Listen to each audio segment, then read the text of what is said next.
How's it going, everyone? Welcome back to the channel. Today we're going to be discussing a class that's in a pretty rough spot at the moment, the Ranger. Rangers rely on their all-seeing eyes and mastery with the bow to strike at targets with deadly precision. Striding with inhuman speed, they engage and disengage with their enemies as they see fit. At least, that's what the tooltip says. You see, one of the biggest issues the Ranger is facing at the moment is their tree, which is so heavily skewed towards use of the bow. And if you've played with the bow, even a small amount, you would know it has quite a few shortcomings. The biggest issue I have with the bow personally is the range on it. For a class that's meant to snipe enemies from afar, it's demoralizing when your arrows arc over the heads of enemies because you're not close enough.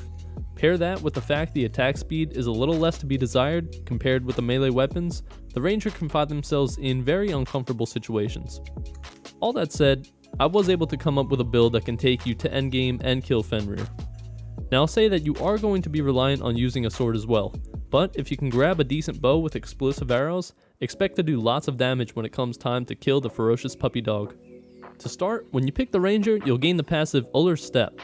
As you fire your bow, you will leap back, creating distance between you and your enemy, as well as cause a slight knockback to said enemy. This unfortunately is where the class has its immediate shortcoming, as the distance you leap backwards is fairly short in my opinion, and the knockback is unimpressive. If going against the normal melee enemies, you'll quickly find that they will approach you before you can kill them, and moving backwards is somewhat useless. If you were able to create enough distance to matter, however, once again, the bow can fall short with its limited range.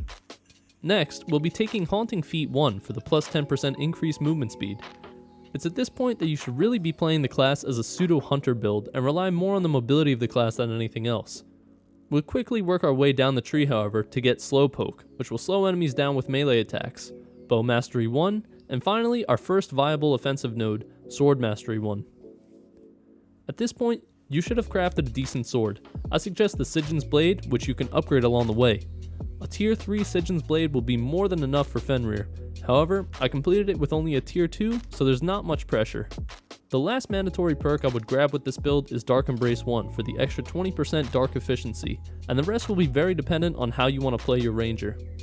I would suggest moving up the tree and at least taking Charge Shot to get to Durable Weapons 1. You'll be level 8 at this point, and from here you can decide if you want to grab Durable Weapons 2 or Haunting Feat 2. If movement speed isn't a concern to you, I would grab Durable Weapons 2 and maybe pick up Thunder Embrace and run a secondary Thunder weapon. You'll have more than enough firepower to get through Fenrir, and assuming everything is repaired beforehand, durability won't be a concern. Otherwise, grab Raven's Eye for the increased zoom distance and then more movement speed. Overall, the Ranger is in a pretty rough spot, but the class is still viable with a few tweaks. If you do find yourself running a bow in the final fight, you have the Bow Mastery and the Charge Shot to help dish out even more damage. With the Charge Shot, I would pretty much exclusively fire the bow in that fashion, as I find the leap back to be more dangerous than staying in place. In my experience, you have a better chance with the increased damage in staying still than killing them before they get to you, rather than kiting them around and taking damage. I would really love to see some changes to the Ranger because it would honestly be a personal favorite of mine. For a class that prides itself on being the master of the bow, even the signature blessings aren't enough to carry the weapon out of the pits of hell. Maybe at the core, the bow itself is the issue, but even then changes have to be made to make this class comparable with others in solo. I will mention, however, that in group play, having a Ranger for the final boss can bode well, so long as someone else is tanking damage or at the very least keeping them off of you. The sustain from a non-stop rain of arrows can be very deadly. And that concludes the guide for this class, everyone. I'm going to be making guides for every class on this channel, and at the moment there's no set order I'm going in, so if you'd like to see a specific class next, let me know in the comments below. I'll be streaming more Tribes of Midgard content over on Twitch at PJScholar, where I'll be making these guides, answering questions, and hanging out. I go live every Monday, Wednesday, and Friday at 7 PM EST. If you'd like to see the full playthrough of the Ranger guide, you can find it on the streams playlist here on my YouTube page. And lastly, I'd like to say thank you for watching, and I'll see you in the next one.